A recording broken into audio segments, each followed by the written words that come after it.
दुनिया भर को इंटरनेट से जोड़ने के लिए महासागरों में करीब 12,07,000 किलोमीटर लंबी केबल बिछाई गई है।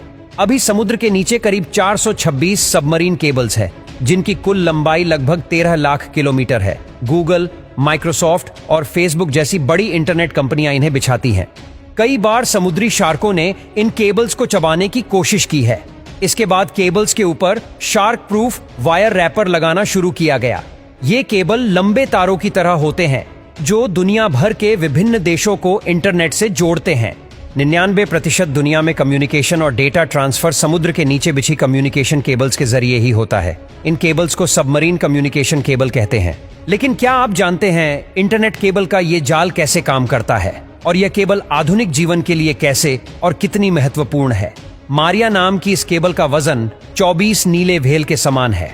वैसे आपको बता दें कि इनमें से एक केबल को बिछाने में करीब 3 से 400 करोड़ डॉलर का खर्च आता है। यह केबल किसी अन्य मोटे केबल की तुलना में पतले होते हैं। यह केबल सुरक्षात्मक जेली, प्लास्टिक शीट और तांबे के तारों की परतों में लिपटे होते हैं। लेकिन अपने पतले आकार के साथ भी ये केबल अविश्वसनीय रूप से 100 गीगाबाइट प्रति सेकंड डेटा भेज सकते हैं और आने वाले नए केबल तो 400 गीगाबाइट प्रति सेकंड डेटा भेजने में सक्षम है। लेकिन यह इतनी तेज और इतना ज्यादा डेटा भेज कैसे पाते हैं? दरअसल इनमें सूचनाओं को फाइबर ऑप्टिक्स के जरिए प्रकाश किरणों के रूप में भेजा जाता है। इस तकनीक में डेटा भेजने की गति बहुत अधिक होती है। इन केबल को बिछाना एक जटिल प्रक्रिया है, जिसमें योजना बनाने से लेकर केबल बिछाने तक 1 वर्ष तक का समय लग सकता है। इसके लिए केबल बिछाने वाले विशेष जहाजों का उपयोग किया जाता है। इसमें केबल्स को विशाल बेलनाकार ड्रमों पर लपेटा गया होता है। इस विशेष जहाजों की मदद से लगभग 10 किलोमीटर प्रति घंटे की गति से केबल बिछाए जाते हैं। ये जहाज सुरक्षित रास्तों से होकर गुजरते हैं और ऐसे स्थानों से बचते हुए चलते हैं जहां ज्वालामुखी या भूकंप इत्यादि का खतरा बना रहता है। किंतु फिर भी दुर्घटनाएं तो हो ही सकती हैं और होती भी है।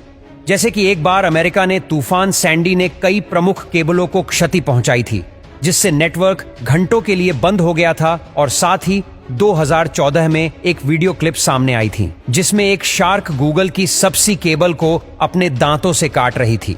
लेकिन आपको जानकर आश्चर्य होगा कि इन केबल्स को सबसे ज्यादा खतरा इस तरह की दुर्घटनाओं से नहीं होता, बल्कि इन्हें अधिक खतरा होता है मानवीय लापरवाही से, जैसे ट्रोलर नेट या जहाजों के लंगर से।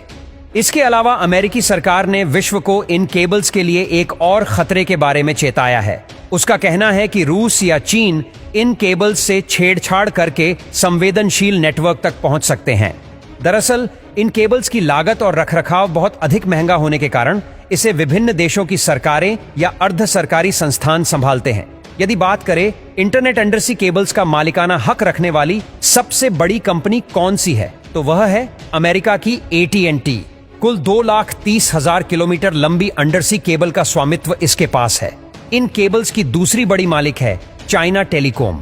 इसके अलावा अन्य केबल्स के 50 अलग अलग मालिक हैं, जिनमें कुछ टेक फर्म्स हैं, कुछ स्थानीय सरकारी एजेंसियां हैं और कुछ बिजनेस है। समुद्र के नीचे बिछी इन केबल्स के लिए ज्यादातर निवेश जिन कंपनियों से आया है वह है फेसबुक, गूगल और अमेजॉन।